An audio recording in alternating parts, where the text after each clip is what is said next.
सभी को जय श्री कृष्णा, जय गंगे माँ, हरिओम। आई होप आप सभी लोग बहुत अच्छे होंगे, स्वस्थ होंगे। आज विश्व पर्यावरण दिवस जो हमारे वैश्विक स्तर पर मनाया जाता है और आप सभी लोगों को भी इस विश्व पर्यावरण दिवस की ढेर सारी मंगल कामनाएं। मैं चिंतन कर रहा था तो एक विचार आया मन में कि आज पर्यावरण दिवस है, क्यों न इस विषय पर भी थोड़ी चर्चा की जाए। तो पर्यावरण क्या है? पर्यावरण, परि माने चारों तरफ, आवरण माने घिरा हुआ।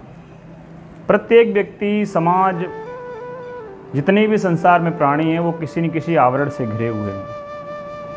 तो जिस आवरण से हम आवृत हैं उसका नाम पर्यावरण है। तो भगवान श्री कृष्ण ने गीता के माध्यम से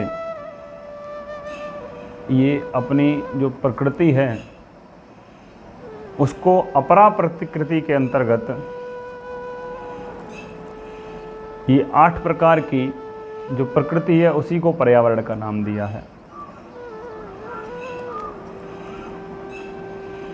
भूमि रापो नलो वायु खम मनो बुद्धिरेव च अहंकारम इतीयम में भिन्ना प्रकृतिरष्टधा।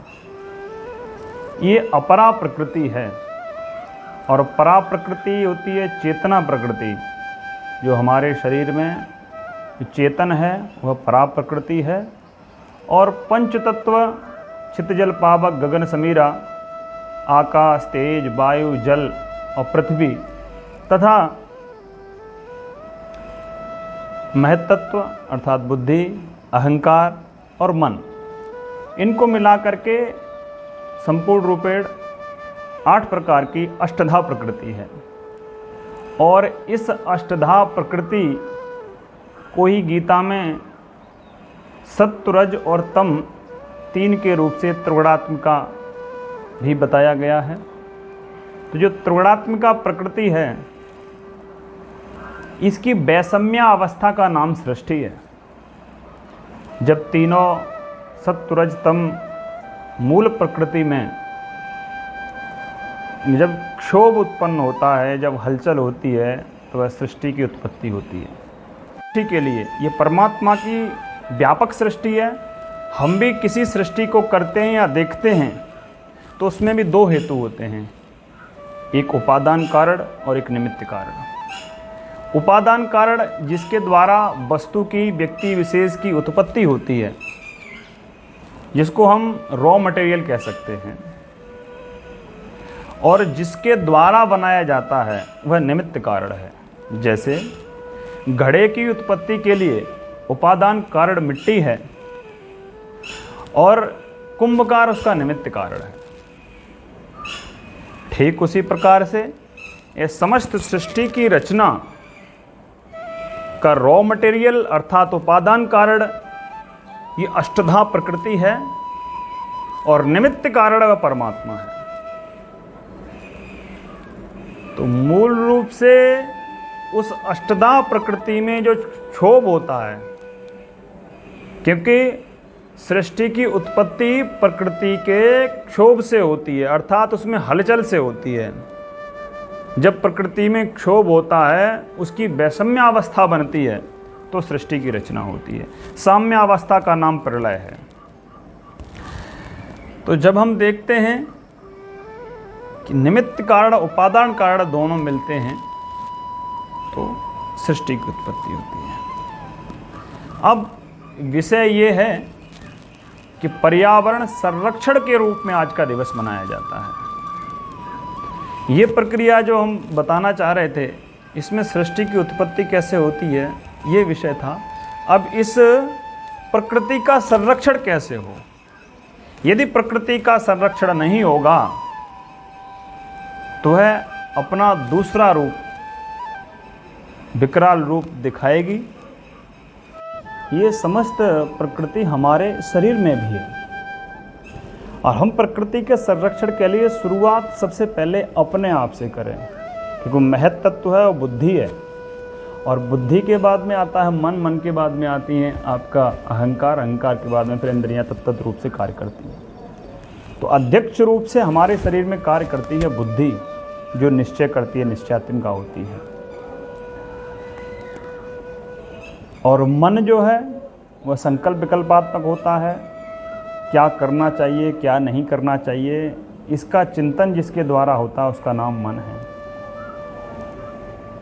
तो बुद्धि आत्म तत्व के प्रकाश से प्रकाशित होने के पश्चात वह संकल्पित जो मन है जिसके द्वारा आपके मन में विचार आ रहे हैं, उनको एक सही दिशा प्रदान करने का कार्य करती है बुद्धि। जिस प्रकार से गाड़ी कितनी भी सुंदर हो, व्यवस्थित हो, अच्छी हो, परंतु यदि संचालक ठीक नहीं होगा तो स्वतः भी गड्ढे में जाएगी गाड़ी, और संचालक गाड़ी को स्वतः भी गड्ढे में ले जाएगा और जो उसमें बैठने वाले उनको भी। तो सबसे पहले हम इस प्रकृति का एक अंग जो महत् तत्व है उसके संरक्षण के लिए अपनी बुद्धि का विकास करें, बुद्धि के विकास को सही दिशा प्रदान करें। भगवान कृष्ण ने गीता में भी कहा है, बुद्धि भ्रंशात् प्रणश्यति, यदि बुद्धि ठीक नहीं है तो विनाश निश्चित है। बुद्धि आदेश करती है मन को, मन में संकल्प विकल्प अच्छे बुरे सब तरह के आएंगे, उनको रोका नहीं जा सकता,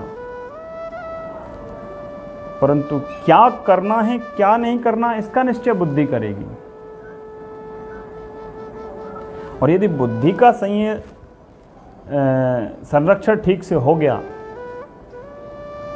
तो मन को सही दिशा मिल जाएगी, और मन को सही दिशा मिलेगी तो जो अहंकार है, अहंकार का तात्पर्य सिर्फ ईगो से नहीं होता, अहंकार का दूसरा रूप स्वाभिमान भी होता है।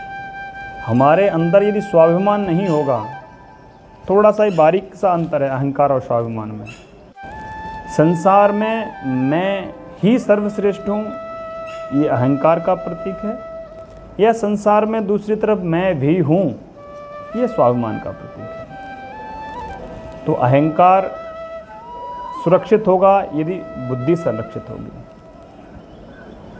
आज हम पर्यावरण के रूप में विशिष्ट रूप से एक रूप से दो रूप से कार्य कर रहे हैं।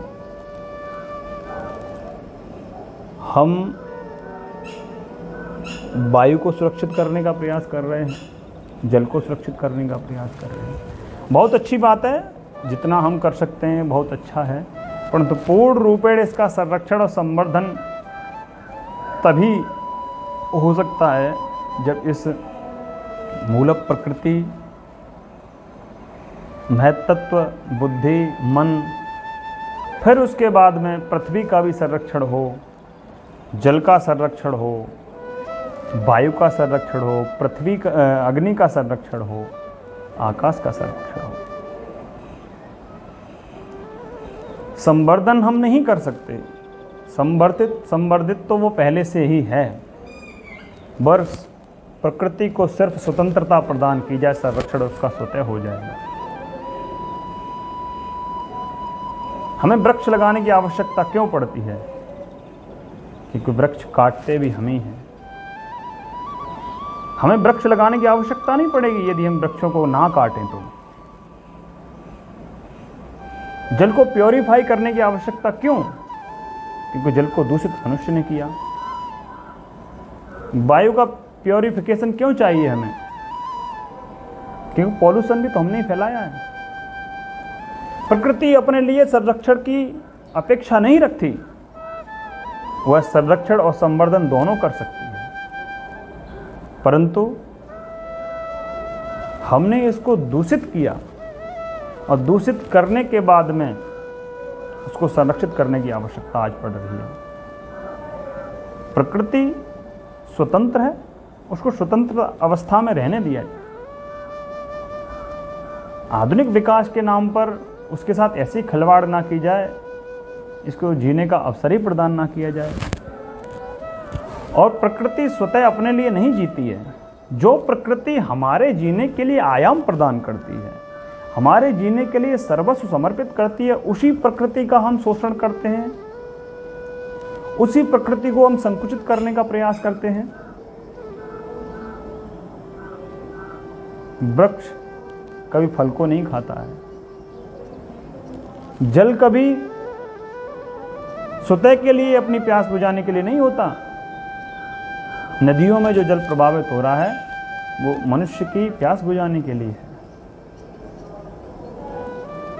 तो प्रकृति जो हमें हर क्षण हर पल जीने के लिए आयाम प्रदान करती है, उसी प्रकृति का जब संकुचन होता है, जब शोषण होता है, तो वह प्रकृति अपनी विकराल अवस्था को दिखाती है और उस विकराल अवस्था से हम सभी लोग त्रस्त होते हैं, दुखित होते हैं, पीड़ित होते हैं।